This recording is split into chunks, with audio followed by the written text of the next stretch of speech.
আব্দুল জাদ্দান যদি নিজের দায়িত্ব পালন করেন এবং মাননীয় প্রাইম মিনিস্টারের পক্ষে কথা বলেন, আইনমন্ত্রীর পক্ষে কথা বলেন, ধর্ম মন্ত্রণালয়ের পক্ষে কথা বলেন, এখন দেখি অডিটেও ওনার আসলে একটা হাত আছে আর কি। তা আমি অপেক্ষায় থাকবো যে কখন এই সুন্দর অডিটটি উনি করাবেন, কারণ ব্যাংকটা ওনাদের হাতে। বিদেশেও গেলে লোকেরা এটার ব্যাপারে আমাদের প্রশ্ন করে, এটা কোন দেশ যেখানে সাপের মতো লোকদেরকে হত্যা করা হয় এবং তাদের মরদেহের উপরে তারা নৃত্য করে। ন্যাশনাল ব্লিডিং পয়েন্ট, এখান থেকে আমাদের রক্তক্ষরণ হচ্ছে, প্রচুর টাকা বসায় বসায় আমরা লোকদেরকে দিচ্ছি। আর সিঙ্গাপুরে একজন লোক, বাংলাদেশের এক ভদ্রলোক ব্যবসায়ী, তিনি বড় ব্যবসায়ী হয়ে গেছেন, তিনি বসে বসে টাকা পাচ্ছেন, খরচ তো নাই। Adani is again is a bleeding point, এবং আদানিরটা রিভিউ করার দরকার। এরাই বুদ্ধি দেয় লোকদেরকে কিভাবে ফাঁকি ফুঁকি দিয়ে ট্যাক্স মানে বেড়ে যাওয়া যায়, কমানো যায়। So that should B A correction. যেহেতু আমরা বাস্তবায়ন করতে পারছি না, তো এই বাজেটটা রেখে লাভটা কি? ইফেক্টিভ ঘাটতি দাঁড়ায় প্রায় 5 লক্ষ কোটি টাকা, which is about 50% of total budget. এটা কিন্তু খুব চিন্তার বিষয় আর কি। আলোচনায় অংশগ্রহণ করবেন ঢাকা 12 আসন থেকে নির্বাচিত মাননীয় সদস্য জনাব মোহাম্মদ সাইফুল আলম। জনাব মোহাম্মদ সাইফুল আলম, আপনার সময় 30 মিনিট, 30 মিনিটস। Thank you.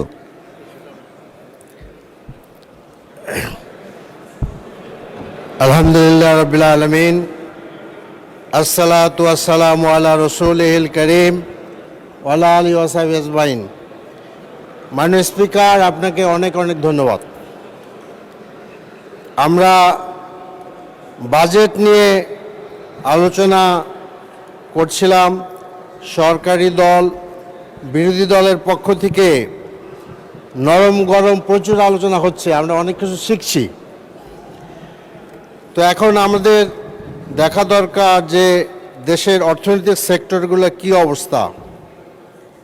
দেশের অর্থনৈতিক সেক্টরের সবচেয়ে বড় সোপান হলো ব্যাংক। মাননীয় স্পিকার, সরকারি ব্যাংকের আপনার এনপিএল যেটা, সেটা হলো দাঁড়াচ্ছে হলো 45.85%। এটা মার্চের হিসাব। আর বেসরকারি ব্যাংকের যেটা নন পারফর্মিং লোন, সেখানে 30.11% মার্চের হিসাব। অল টুগেদার 5,88,704 কোটি টাকা। অর্থাৎ ব্যাংক, সরকারি বেসরকারি মিলে আমাদের অবস্থা খুবই খারাপ। সরকারি ঋণ দেশি বিদেশি 2024-2025 অর্থ বছরের শেষে দেশি বিদেশি উৎস থেকে নেওয়া সরকারি ঋণের পরিমাণ দাঁড়ায় 22,50,904 কোটি টাকা। 2025 সালের ডিসেম্বরে বাংলাদেশের মোট বৈদেশিক ঋণের স্থিতি দাঁড়িয়েছে 113.51 মিলিয়ন বা 11,351 কোটি মার্কিন ডলার। বাংলাদেশি টাকায় দাঁড়ায় 13,96,173 কোটি টাকা। আগামী অর্থ বছরে বিদেশি ঋণ যা পরিশোধ করতে হবে, অর্থনৈতিক সম্পর্ক বিভাগ অর্থাৎ ইআরডি কর্মকর্তাদের মতে 2026 এবং 27 অর্থ বছরে বাংলাদেশে বৈদেশিক ঋণের সুদ বাবদ পরিশোধ করতে হবে 190 কোটি ডলার বা 23.3 হাজার কোটি টাকা। এই সময় ঋণের আসল পরিশোধ করতে হবে 340 কোটি ডলার বা প্রায় 41,735 কোটি টাকা। মাননীয় স্পিকার, আমাদের এই সময় আমাদের দেশে অনেকগুলো সেক্টর কর্পোরেশন আছে, এগুলোর নাম আমি বলতে চাচ্ছি না। তো এগুলোর মধ্যে অনেকগুলাই লোকসানি খাত। তো আমি মনে করি যে এগুলা রিভিউ করা উচিত। অনেকগুলো দরকারি খাতও আছে, তবে বছরের পর বছর এই ভর্তুকির ঘানি জাতি আর কতকাল টানবে, এটা আমাদের সিদ্ধান্ত নেওয়ার সময় এসেছে। মাননীয় স্পিকার, আমাদের আয়ের জায়গায় আমরা আসি। আয়ের জায়গায় আমাদের 2026-27 সালে রাজস্ব আয়ের টার্গেট ধরা হয়েছে 6,95,000 কোটি টাকা। তো এখানে আমরা দেখি যে যদি আমরা ব্যাক করি তাহলে দেখা যাবে 24-25-এ এটা হয়েছে 4,37,029 কোটি টাকা।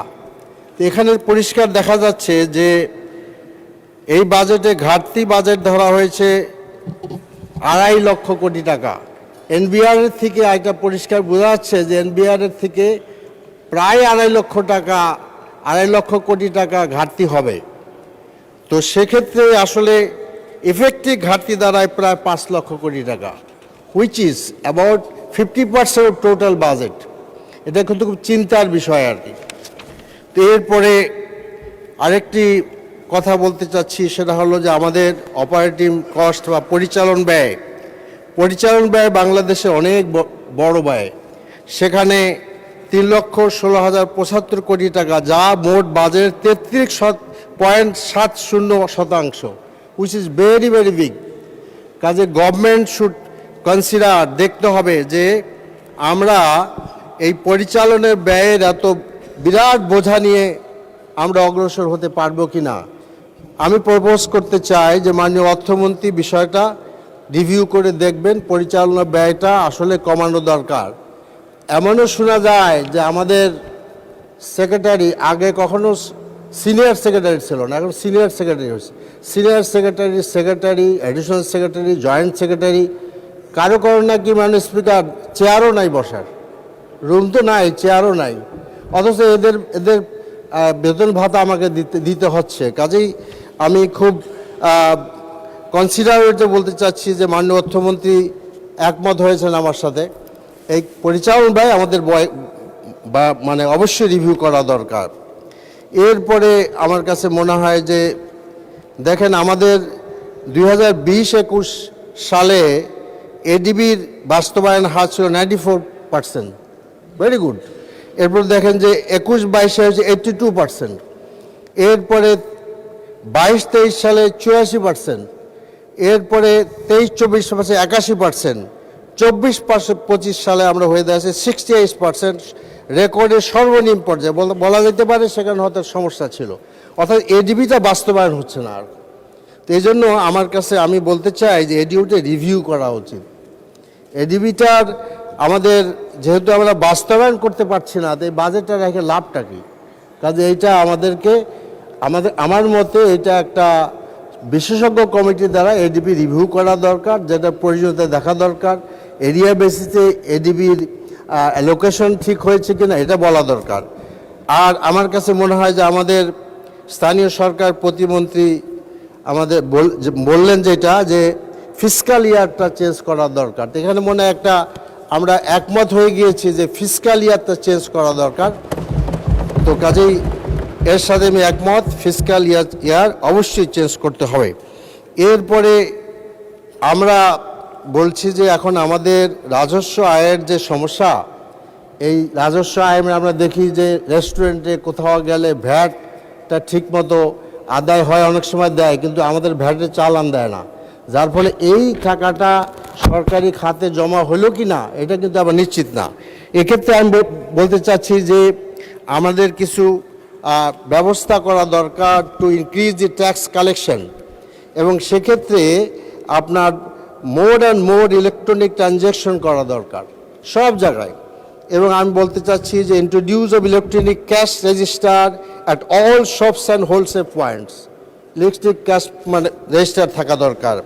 এরপরে স্যালারি যেটা দেওয়া যায়, প্রাইভেট স্যালারি এবং গভর্নমেন্ট স্যালারি তো যাচ্ছেই, প্রাইভেট কোম্পানি সমস্ত প্রতিষ্ঠানের salary should go to the bank.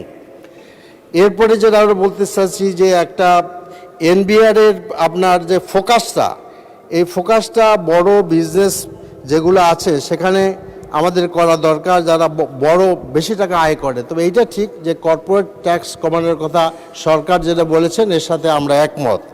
তো এই জন্য আমার মনে হয় যে এনবিআরকে যদি ট্যাক্স কালেকশনে আমরা আরও সক্ষম করে তুলতে পারি তাহলে ট্যাক্স কালেকশন বাড়বে। মাননীয় স্পিকার, এখানে এনবিআরের রিক্রুটমেন্টে মেধার জিনিসটা গুরুত্ব দেওয়া দরকার।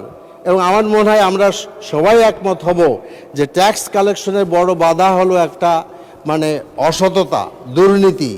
এরাই বুদ্ধি দেয় লোকদেরকে কিভাবে ফাঁকি ফুঁকি দিয়ে ট্যাক্স বেড়ে যাওয়া যায়, কমানো যায়। So that should B A মানে কারেকশন এনবিআরে, সেখানে আমাদের মানে হওয়া দরকার, যেটা হলো একটা নৈতিক এবং সৎ যে কর্মকর্তা আছে এদেরকে যদি আমরা লাগানো যায় গভর্নমেন্টের ট্যাক্স বাড়বে আর কি।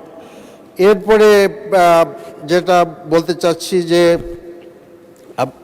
আপনার আমরা আসি যে এডিবি রিভিউর কথা আমি আগেই বলেছি। এরপর একটা কথা যে আমি আশা করি যে অর্থমন্ত্রী এটাকে আমার সাথে একমত হবেন।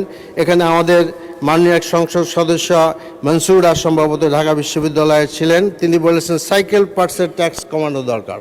কারণ আমাদের যেসব খাতে রপ্তানি হয়, সাইকেল রপ্তানি হয়, তো পার্টসের দাম যদি এখানে বাড়াই দেওয়া হয় তো সাইকেল রপ্তানির ক্ষেত্রে বাধা সৃষ্টি হবে। তো সেই জিনিসটা আমাদের দেখা দরকার। আরেকটি গুরুত্বপূর্ণ জিনিস আমি বলতে চাচ্ছি ট্যাক্স এক্সপেন্ডিচার। ট্যাক্স এক্সপেন্ডিচারের যে অ্যাক্ট বা রুল যেটা আছে, এখানে কিছু সমস্যা হচ্ছে মাননীয় স্পিকার। এখানে আমরা দেখতে পাই যে 22-23 সালে আমাদের 1,09,132 কোটি টাকা ট্যাক্স এক্সপেন্ডিচারে ব্যয় হয়েছে, হুইচ ইজ ভেরি হাই মাননীয় স্পিকার। তো কাজে এইটা আমাদের এই রুলসটা একটু রিভিউ করার দরকার বলে আমি মনে করছি। এইটা মাননীয় অর্থমন্ত্রী আমার সাথে একমত হওয়ারই কথা আমার মনে হয়, এটা আমাদের রিভিউ করা দরকার। এরপরে যেটা আমরা বলতে চাচ্ছি যে আপনার এই আর আরেকটা কথা, আরও কিছু কথা বলা দরকার যে আমাদের ক্যাপাসিটি চার্জ এইটা অনেক বড় আকারের ক্যাপাসিটি চার্জ আমরা দিচ্ছি। এই জিনিসটা আসলে আমাদেরকে রিভিউ করা দরকার, আইনগতভাবে যে সমস্ত ব্যবস্থা নেওয়া দরকার আমার মনে হয় সেটা করা দরকার। আমার জানা মতে ক্যাপাসিটি চার্জের মানে ব্যাপারে সিঙ্গাপুরে আরবিট্রেশন কোর্টে একটা মামলা প্রসিড করা হয়েছিল, কিন্তু সেটা এখন স্টপ হয়ে আছে। দিস শুড বি রিভিউড এবং সেটা করা দরকার, কারণ এটা আমাদের ন্যাশনাল ব্লিডিং পয়েন্ট। এখান থেকে আমাদের রক্তক্ষরণ হচ্ছে, প্রচুর টাকা বসায় আমরা লোকদেরকে দিচ্ছি। আর সিঙ্গাপুরে একজন লোক, বাংলাদেশের এক ভদ্রলোক ব্যবসায়ী, তিনি বড় ব্যবসায়ী হয়ে গেছেন, তিনি বসে টাকা পাচ্ছেন, খরচ তো নাই। Adani is a very bleeding point এবং আদানিরটা রিভিউ করার দরকার। মানে স্পিকার, এখানে আমাদের জ্বালানি মন্ত্রী নাই, তবে আমার বলা দরকার যে আমরা জ্বালানি কমিটিতে আমরা কাজ করেছিলাম একসাথে। সেখানে আমরা ন্যাশনাল আপনার এনার্জি পলিসি আমরা বিরোধী দলের পক্ষ থেকে দিয়েছিলাম। সেখানে আমি ধন্যবাদ জানাই আমাদের জ্বালানি মন্ত্রীকে, তিনি অনেকগুলোই পরামর্শ গ্রহণ করেছেন। তবে দুটি পরামর্শ উনি কেন গ্রহণ করেন না এটা আমি বুঝতে পারি না। তার মধ্যে একটা হলো আদানি রিভিউ করা, আর একটা হলো ক্যাপাসিটি চার্জ। তো এইটা আসলে আমার মনে হয় আমরা এটা নিতে পারি। তো কাজেই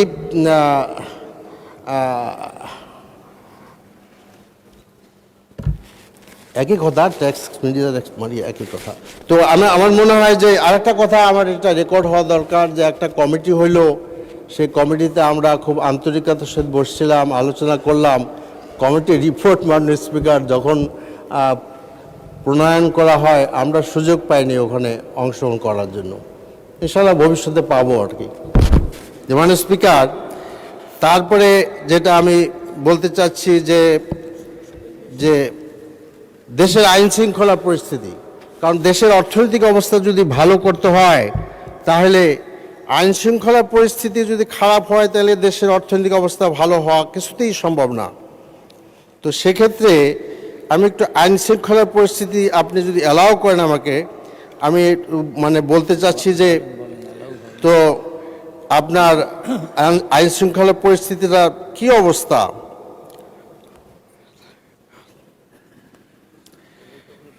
তো আপনার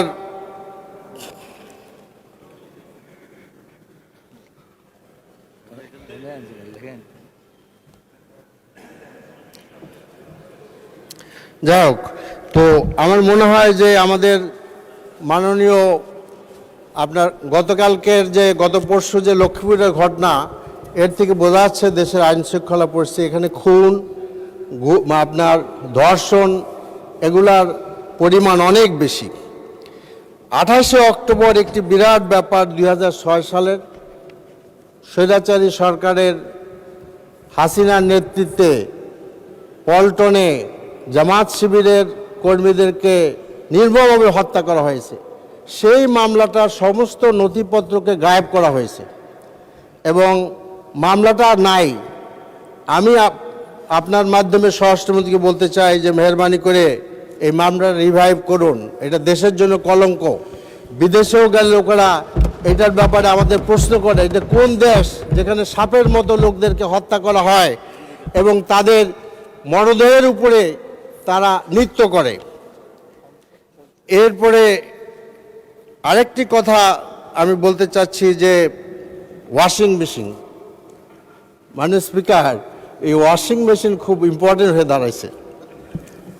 এটা আমার দুটি কথা বলতেই হয় আর কি। তো আমাদের বাবু গয়েশ্বর রায় তো নাই, চলে গেছেন। হ্যাঁ, না না, উনি মন্ত্রী না, মন্ত্রী হইতেও পারে, মাননীয় সংসদ সদস্য বাবু গয়েশ্বর রায়। তা আমাদের জন্য এটা আসলে বিষয়টা কেমন যে আমাদের একজন সিনিয়র আপনার সংসদ সদস্য, যার মানে ছেলের বউ আরেকজন মন্ত্রীর মেয়ে, এরকম একটা পরিবারের এখানে উনি বসা আছেন, তো ওনারা ওয়াশিং মেশিন চেনেন না। এটা তো আমাদের জন্য ঝামেলা আর কি। তো এটা কি করা যায়, আপনি একটা ফয়সলা করেন আর কি। আর একটা কথা বলতে চাচ্ছি যে আসলে এটা নিয়ে এত আলোচনা কেন হচ্ছে। এখানে আমাদের মাননীয় চিফ হুইপ সাহেব আছেন। আমাদের যখন হাউস কমিটিতে আলোচনা হয় তখন এই সমস্ত বাসায় কি কি দেওয়া হবে আমাদের মাননীয় এমপি সাহেবদের, সেগুলো ওখানে ঠিক হয়েছে। এইটা বিরোধী দলের বারবার লজ্জা দেওয়া হচ্ছে। এখানে সরকারি দলের মানে যারা এমপি হোস্টেলে আছেন, যারা প্রোভাইড করলে তাদের বাসাও যাবে। আমাদের লজ্জা দেওয়ার কোনো মানে নাই। আশা করি বিষয়টা খেয়াল করবেন আপনারা। এরপরে যেটা ব্যাংক রেজুলেশন অ্যাক্ট 2006 বাতিল করা উচিত বলে আমি মনে করি। কারণ আমাদের মাননীয় অর্থমন্ত্রী তিনি বলেছেন, আমি এবারে বক্তব্য দেখছিলাম আগে, তিনি বলেছেন জানলাটা খোলা রাখা হয়েছে। তো সেই জানলা দিয়ে যে আসলে এসালাম ঢুকে যাচ্ছে এইটা তো আমরা বুঝতে পারিনি। মাননীয় স্পিকার, এখানে আরেকটা কথা, আমাদের মাননীয় স্বরাষ্ট্রমন্ত্রী অনেক গুণে গুণান্বিত। তিনি অবশ্য আগে বলেছেন যে এসালামের গাড়িতে চড়া উনি সম্বর্ধনা নিয়েছেন, এটা ঠিক হয় নাই। কিন্তু এই যে চিটাগাঙে এসালামের দামি দামি গাড়িগুলা বিএনপির লোকেরা রক্ষা করতে যে বহিষ্কার হইল, সে কথা উনি বলেন নাই আর। মানে স্পিকার, উনি আবার বলেছেন, আমাদের মাননীয় স্বরাষ্ট্রমন্ত্রী বলেছেন যে একটা দল আল্লাহু আকবার ধ্বনি নিয়ে ব্যাংক দখল করলো আর কি। তো বুঝলাম যে ওনার আল্লাহু আকবার কথার মধ্যে ওনার বেশ আপত্তি। কিন্তু আরেকটি দলের যুব নেতা যে সশস্ত্র অস্ত্র নিয়ে ব্যাংক দখল করতে গিয়েছিলেন, তার সচিত্র আপনার প্রতিবেদন পত্রিকা ছাপা হয়েছিল, সে ব্যাপারে তিনি বললেন না। তাহলে কি ধরে নেব যে আপনি আসলে আল্লাহু আকবার আপত্তি, অস্ত্রের ব্যাপারে কোনো আপত্তি নাই? এরপরে যেটা বলতে চাইছি, জুলাই সনদ। এই জাতি জুলাইয়ের আন্দোলনের মাধ্যমে এই সংসদ পেয়েছে, কিন্তু আনফর্চুনেটলি সেই গণরায়কে আমরা বাস্তবায়ন করি নাই। আমাদেরকে বলা হয়েছে যে সরকার এবং মাননীয় প্রধানমন্ত্রীর নেতৃত্বে অক্ষরে অক্ষরে পালন করা হবে। এটা আমি অবিশ্বাস করতে চাই না। কিন্তু ওই যে ছোটোবেলায় বহু আগে সেই ধারাপাত পড়ছিলাম, আদর্শলিপি পড়েছিলাম, সেই অক্ষরগুলা আর এই অক্ষর অক্ষর যে কী, এটা আমি ঠিক বুঝতে পারছি না। কাজে আমার মনে হয় যে অবিলম্বে গণ রেফারেন্ডাম যেটা হয়েছে, সেটা যেখানে প্রায় 70% লোকেরা আপনার ভোট দিয়েছে, এটা অবশ্যই বাস্তবায়ন করা দরকার। এরপরে যেটা বলতে চাচ্ছি, চাঁদাবাজি। চাঁদাবাজির কথা, মানে এটার ভলিউমটা কোথায় গিয়েছে মাননীয় স্পিকার, যে একজন মাননীয় সংসদ সদস্যের ছেলে চাঁদাবাজিতে গ্রেপ্তার হলো। আমি ভাবলাম যে বাহ, শুভবুদ্ধি নিশ্চয়ই উদয় হয়েছে, নাহলে গ্রেপ্তার করা তো সোজা কথা না। মাননীয় এমপি সাহেবের ছেলে, পরের দিন দেখলাম মুচে লেখা দিয়ে ছেড়ে দিছে। এবং তাতে কি হবে, যারা সারা দেশে এই চাঁদাবাজি করতেছে তারা বলবে যে হ্যাঁ চাঁদাবাজি করো, একটাই শাস্তি, মুচে লেখা দিতে হবে। মুচে লেখা যদি দিতে পারো তাহলে মুক্তি পেয়ে যাবা। আমার এলাকায় কারণ বাজার, ফার্মগেট, শিল্পাঞ্চল এই সমস্ত জায়গায় চাঁদাবাজি এখন ন্যাশনাল টকে পরিণত হয়েছে। জি জি জি জি আমাদের এইখানে আমি আগেও বলেছি বহু জায়গায় কারণ বাজারে এবং ফার্মগেটে এবং শিল্পাঞ্চলে চাঁদাবাজি আগেও সরকারি দলের লোকেরা করেছে, এখনও সরকারি দলের লোকেরা করে মানুষ। এবং আমি মনে করি যে এটা স্বরাষ্ট্রমন্ত্রীর প্রাইম রেসপন্সিবিলিটি এই চাঁদাবাজদেরকে ধরা। চাঁদাবাজদের কোনো দলের লোক না মানুষ। যদি চাঁদাবাজদেরকে ওন করা হয় সেটা ভুল করা হবে, সে চাঁদাবাজকে ধরা হোক। এরপরে যেটা বলতে চাচ্ছি যে আজকে আমাদের এই ঢাকা শহরে অনেকগুলো সমস্যা আছে, তার মধ্যে জলাবদ্ধতা বড় একটি সমস্যা। আমাদের এই যে আমার বাসার খুব কাছে এই যে আমাদের ভিভিআইপি রোড, এই যে আমাদের বিজয় সরণির থেকে এইখানে যদি বৃষ্টি হয় অথবা 27 নম্বরে যান ধানমন্ডিতে, আপনি রাস্তায় বেরোতে পারবেন না, মাজা পানি এবং এই পানিগুলো নোংরা পানি। কাজে এইটার ব্যবস্থা করা দরকার। জলাবদ্ধতার অবস্থা এমন খারাপ যে আমাদের মাননীয় প্রধানমন্ত্রীর যে কার্যালয় আছে মাননীয় স্পিকার, এই কার্যালয়ের সুয়েজ লাইনটা হলো আমাদের হাতিঝিলের সাথে, এবং এখানে আমাদের শাহিনবাগ এলাকায় যে পাগলা মাজার এরিয়া ইয়ে আছে, এখানে রেলওয়ের একটি ইসে আছে। এইখানে অবস্থা এরকম হয় যখন বর্ষা হয় মানুষের হাঁটু পানি হয়। তা আমি রেলওয়ে মন্ত্রীর সাথে আলাপ করেছি, তিনি আমাকে আশ্বাস দিয়েছেন, আমি 2টা ডিও দিয়েছি ওনাকে এ ব্যাপারে, এবং হি ইজ ভেরি কাইন্ড যে উনি আমি বলেছেন যে অচিরেই এটা দেখবো এবং আশা করি এটা সমস্যার সমাধান হবে।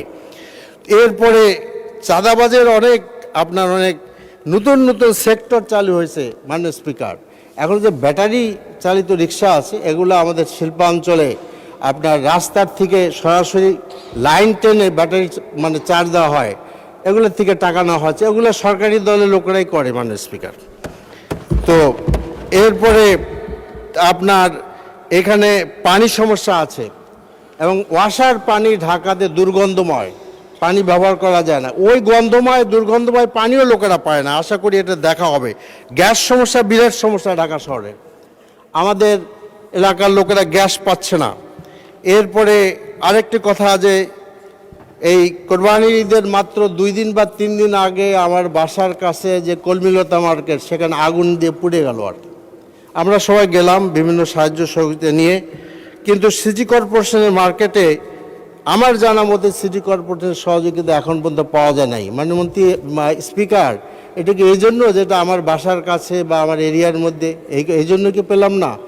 অতি ক্ষুদ্র ব্যবসায়ী লোকেরা সেখানে ব্যবসা করে, ঠিক ঈদের আগে যখন তারা মালপত্র উঠাইলো তখন এগুলো পুড়ে গেল আর কি। এরপরে আমার গণভবন এলাকা, এই যে এখান থেকে আমাদের জাস্ট কিচেন লেক এগুলো পার হলে যে গণভবন এলাকা, আমাদের এই সংসদের বহু কর্মচারী সেখানে থাকে ছোট বড়, কিন্তু ওই আর্লি 62-তে করা এই গণভবন এরিয়ার বাসাগুলোর অবস্থা খুবই খারাপ। আমি বিনীত অনুরোধ করবো এই বাসাগুলো অতি জরুরিভাবে সংস্কার করা দরকার। রাস্তাঘাটের অবস্থাও খুব খারাপ। এরপরে আমাদের আসি স্বাস্থ্যের কথা।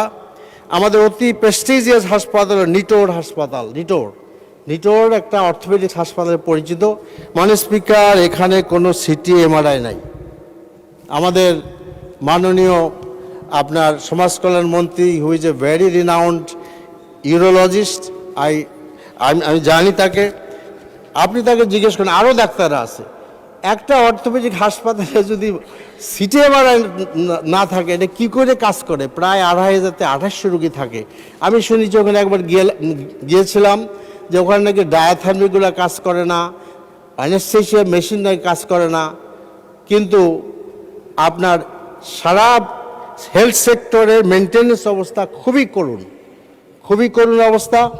এবং আমাদের জানা মতে প্রায় 700 শিশু মারা গেল এ পর্যন্ত কোনো হাসপাতাল বন্ধ হয়েছে, তাদের লাইসেন্স বাতিল হয়েছে। সরকারি হাসপাতাল লাইসেন্স বাতিল হয় না স্পিকার, বাতিল হয় হলো আদ্দিন হাসপাতালেরটা। তো কাজেই আমার মনে হয় যে এই জিনিসটা দেখতে হবে। আরেকটি গুরুত্বপূর্ণ বিষয় বলতে চাচ্ছি, বলবো কি না তাও ভাবছি আর কি, বলবো নাকি মাননীয় স্পিকার? 6 মিনিট 44 সেকেন্ড আছে আপনার। আমি বলবো। আচ্ছা, সেটা হলো যে শুনতে পারলাম যে বিরোধী দলের এমপির যদি ডিও নিয়ে যাওয়া হয় ওটা নাকি আমলে দেওয়া হবে না। তো কাজেই তো আমার মনে হয় যে ইশারা কাফি হয়, কাজে ওইটা আমাদের মাননীয় প্রধানমন্ত্রী এখানে আছেন, তিনি এটা সংশোধন করবেন এই আশা আমি বললাম। তো এরপরে কর্মসংস্থানের জন্য আমার মনে হয় আমাদের দূতাবাসগুলোকে ব্যাপকভাবে অ্যাসাইনমেন্ট করা উচিত বৈদেশিক কর্মসংস্থানের জন্য। তামাক চাষে জমি বরাদ্দ দেওয়া সংক্রান্ত ইন্টারিম সরকার একটা আইন করেছিলেন বিধিনিষেধ, সেটাকে ক্যারি অন করা হয় নাই। এরপরে খুচরা দোকানদারের উপরে কর বসানোর কথা আলোচনা হয়ে গেছে, সেটা আর বলতে চাচ্ছি না। আর পাচারকৃত অর্থ ফেরত আনার ব্যাপারে সম্ভবত এটার একটা উদ্যোগ নেওয়া হয়েছে বলে আমি জানি, সেটা করে স্ট্রেনথেন করা উচিত। এরপর ব্যাংকিং সেক্টর সম্পর্কে দু একটি কথা বলতে চাচ্ছি যে আমাদের মনে হয় যে আমার কাছে যে this is the only central bank of the world যেখানে একজন ঋণগ্রস্ত লোককে ব্যাংকের গভর্নর বানাচ্ছে। মানে স্পিকার, আপনি পৃথিবীতে কোথাও পাবেন না, আমি কোয়ালিটির কথা আলোচনায় আনছি না, ঋণগ্রস্ত লোক কিভাবে ব্যাংকের সেন্ট্রাল ব্যাংকের গভর্নর হয়। ইসলামী ব্যাংক ঘুরে দাঁড়াইছিল, কিন্তু আবার সেখানে পরিবর্তন আনা হলো। তো বলা হলো যে শেয়ার ইজ শেয়ার, কিন্তু শেয়ার যে কিভাবে আসলো সেটা দেখতে হবে না। এই যে আপনার আমাদের মাননীয় স্বরাষ্ট্রমন্ত্রী বললেন যে ইবনে সিনার শেয়ার দ্বিগুণ না তিন গুণের কথা বলেছেন, বিক্রি করা হয়েছে। আমি ইবনে সিনার 3 গুণ বলেছিল উনি। ইবনে সিনার এক্সিকিউটিভ ডাইরেক্টর ছিলাম, 45 বছর ওখানে আমি কাজ করি। This is a totally false statement, check করেন, ওটা রেকর্ড আছে। তো জাতীয় সংসদের মতো জায়গায় দায়িত্বশীল জায়গা থেকে যদি এরকমভাবে আপনার ভুল ইনফরমেশন আছে, এটা খুব খারাপ। এরপরে একটি তথ্য দেওয়া আছে আরডিএস ইসলামী ব্যাংকের ব্যাপারে, সেখানে আমাদের মাননীয় স্বরাষ্ট্রমন্ত্রী বলেছেন এই প্রকল্পের আওতায় 22,000 কোটি টাকা বিতরণ করা হয়েছে। আগে 11,000 কোটি টাকা দেওয়া হয়েছিল। 5ই আগস্টের পর নির্বাচনী বৈতরণী পার হওয়ার জন্য আরও 11,000 কোটি টাকা দেওয়া হয়েছে। যেসব টাকার কোনো হদিস নেই, সেই সব টাকার কোনো হদিস নেই, কিন্তু ব্যাংকের সর্বশেষ বার্ষিক প্রতিবেদনের তথ্য বলছে আরডিএস প্রকল্প মোট ঋণ স্থিতি স্বরাষ্ট্রমন্ত্রীর দাবির 3 ভাগেরও 1 ভাগের কম।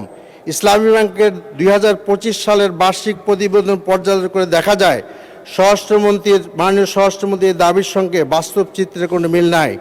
প্রতিবেদন অনুযায়ী 2025 সালের শেষে আরডিএস প্রকল্পে ঋণ স্থিতি ছিল 6,789 কোটি টাকা।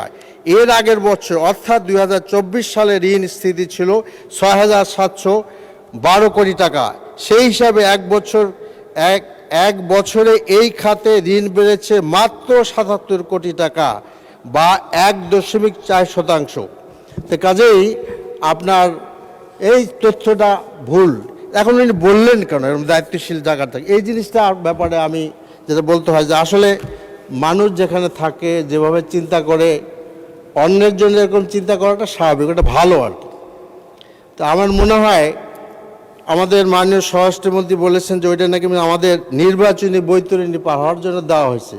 সম্ভবত মাননীয় স্বরাষ্ট্রমন্ত্রী তার নিজের এবং তার দলের নির্বাচনী বৈতরণী পার হওয়ার যে বাজেট, ওই বাজেট থেকে উনি এটা বলেছেন, ওই বাজেটের চিন্তা করে বলেছেন। আরেকটি কথা হলো যে আমাদের মাননীয় স্বরাষ্ট্রমন্ত্রী বলেছেন যে এটা অডিট হবে আর কি। আব্দুল জাদ্দান যদি নিজের দায়িত্ব পালন করেন এবং মাননীয় প্রাইম মিনিস্টারের পক্ষে কথা বলেন, আইনমন্ত্রীর পক্ষে কথা বলেন, ধর্ম মন্ত্রণালয়ের পক্ষে কথা বলেন, এখন দেখি অডিটেও ওনার আসলে একটা হাত আছে আর কি।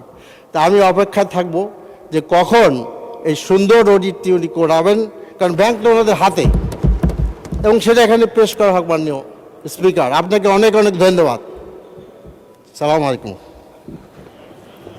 আপনাকে ধন্যবাদ মাননীয় সদস্য।